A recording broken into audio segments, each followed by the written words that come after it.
और बीजेपी के लीडर सुशील कुमार मोदी का कहना है कि मुझे खुशी है कि जिन लोगों ने बिहार को लूटा उन्हें सजा हो रही है। हमारे नुमाइंदे ने सुशील कुमार मोदी से बातचीत की। चारा घोटाले के एक और मामले में लालू यादव दोषी करार दिए गए हैं। बात करते हैं बिहार के पूर्व डिप्टी सीएम और बीजेपी के राज्यसभा सांसद सुशील कुमार मोदी से। सर, लालू यादव डोरंडा कोषागार मामले में भी दोषी पाए गए हैं, कैसे देखते हैं आप इसे? देखिए, एक हिंदी में कहावत है, बोया पेड़ बबूल का तो आम कहां से होए, जैसी करनी वैसी भरनी। तो मुख्यमंत्री रहते जिस तरह से गरीबों को उन्होंने लूटने का काम किया, चपरासी क्वार्टर को बहुत भुनाया उन्होंने।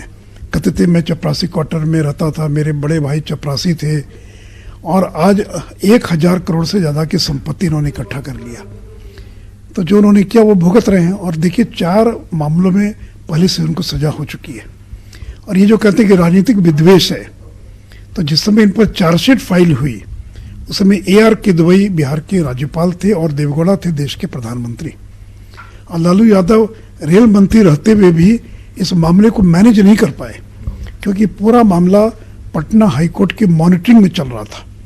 हम लोगों ने जब 96 में PIL दाखिल किया पटना हाईकोर्ट के अंदर, तो लालू यादव ने पूरी ताकत से इसका विरोध किया कि मैंने इंक्वायरीज कमीशन एक्ट के तहत जांच आयोग बैठा दिया है, CBI की आवश्यकता नहीं है। लेकिन पटना हाईकोर्ट ने इनके तर्कों को खारिज कर दिया, CBI जांच का आदेश दे दिया। उसके खिलाफ लालू जी और उनकी सरकार चली गई सुप्रीम कोर्ट और CBI जांच का विरोध किया। और CBI और सुप्रीम कोर्ट ने न केवल CBI जांच को बरकरार रखा, बल्कि ये कहा कि पटना हाईकोर्ट इसकी डे टू डे मॉनिटरिंग करेगा।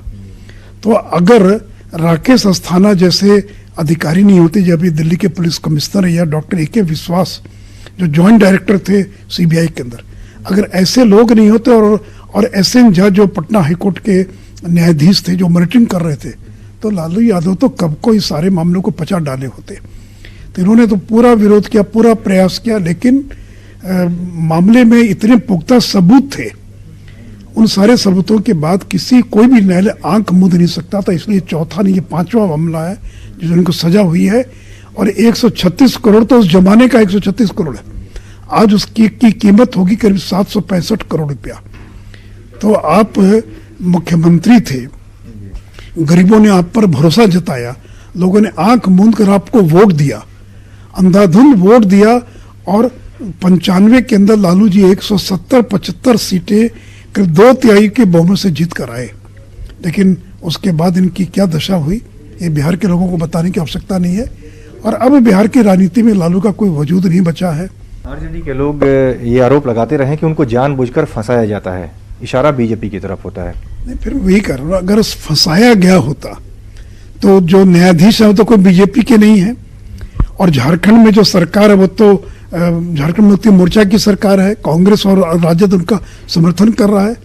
10 साल तक केंद्र में लालू यादव सरकार का समर्थन करते रहे, 5 साल तक रेल मंत्री थे, तो क्यों नहीं बचा पाए? क्योंकि देखिए, इतने पुख्ता सबूत थे कि कोई जज इनको बचाकर वो जेल नहीं जा सकता है कि इनको जेल से बरी कर दो, खुद जेल चले जाएं। तो इस पूरे मामले में बिहार की राजनीति को हिला दिया और पूरे देश को एक संदेश दे दिया कि अगर सत्ता में रहते भ्रष्ट आचरण में लिप्त रहोगे तो बच नहीं पाओगे कोर्ट की निगाह से। बहुत बहुत धन्यवाद। तो ये थे बिहार के पूर्व डिप्टी सीएम और राज्यसभा सांसद सुशील कुमार मोदी। कैमरामैन रमेश रत्नाकर के साथ अमितेश, न्यूज़ 18 दिल्ली।